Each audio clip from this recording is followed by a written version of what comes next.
Halo, perkenalkan saya adalah Kunto Aji Santoso dan saya adalah CPNS Kementerian PU yang sedang mengikuti Latsar Batch keempat.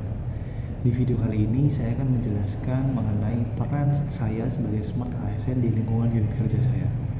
Namun sebelum kita menyelam lebih dalam, kita harus mengetahui visi utama dari instansi kita, yaitu Kementerian PU.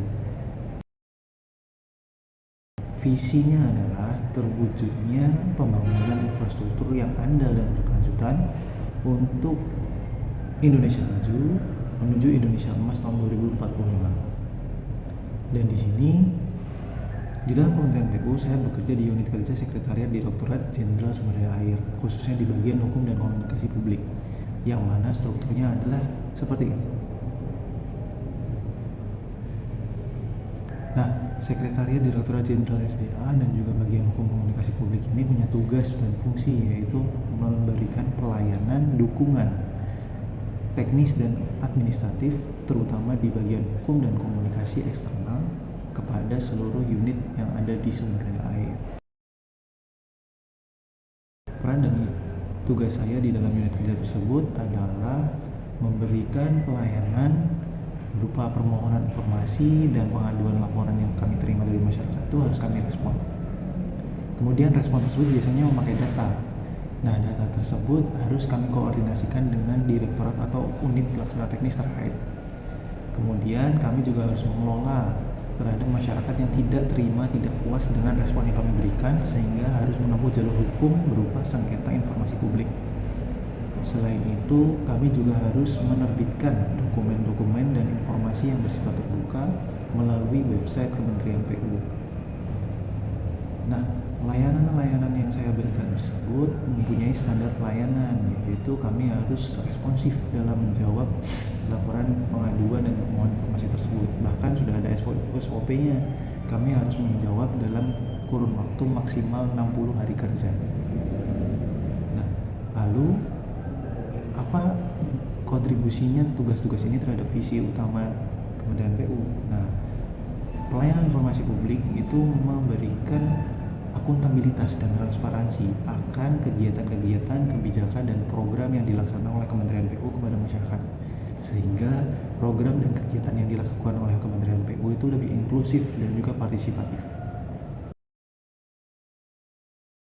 Yang telah saya lakukan sebagai Smart ASN adalah saya telah melek literasi digital, di mana permohonan informasi dan pengaduan pelaporan dari masyarakat itu dilakukan dalam platform digital bernama sahabat.pu.go.id atau lapor.go.id. Lalu apa hal yang bisa ditingkatkan dari pelayanan tersebut? Nah, yang perlu ditingkatkan adalah kadang penguasaannya, kadang permintaan data. Lalu apa yang harus ditingkatkan dari layanan ini? Nah, terkadang permohonan informasi dan pengaduan dari masyarakat itu membutuhkan koordinasi dengan penguasa data, penguasa dokumen dari direktorat atau unit pelaksana teknis lainnya. Nah, koordinasi tersebut biasanya masih menggunakan cara manual, yaitu menggunakan surat yang di print fisik dan juga tanda tangan basah.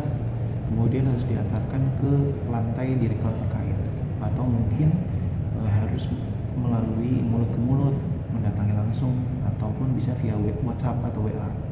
Nah, itu dirasa bahwa seharusnya bisa ditingkatkan dengan menggunakan dokumen persuratan digital dan tanda tangan QR code, lalu dikirimkan menggunakan TNDE. Hal kecil yang berdampak dalam pelayanan ini adalah perekapan secara online menggunakan spreadsheet ataupun Excel. Nah, di sini kami merekap setiap permohonan informasi yang masuk, setiap pengaduan laporan yang masuk, sehingga kami dapat tracking sampai mana tahapannya.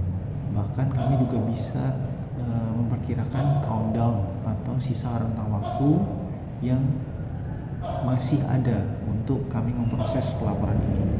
Nah, ini diperlukan dan sangat berdampak karena dari website platform sahabat.pu.go.id dan juga lapor.go.id, bahkan email instansi itu tidak ada sistem tracking sisa berapa hari dan prosesnya sudah sampai mana, tidak ada. Sehingga kami mencoba untuk mengimprovisasi dengan spreadsheet tersebut. Baik, sekian yang dapat saya sampaikan. Kurang lebihnya saya mohon maaf. Terima kasih.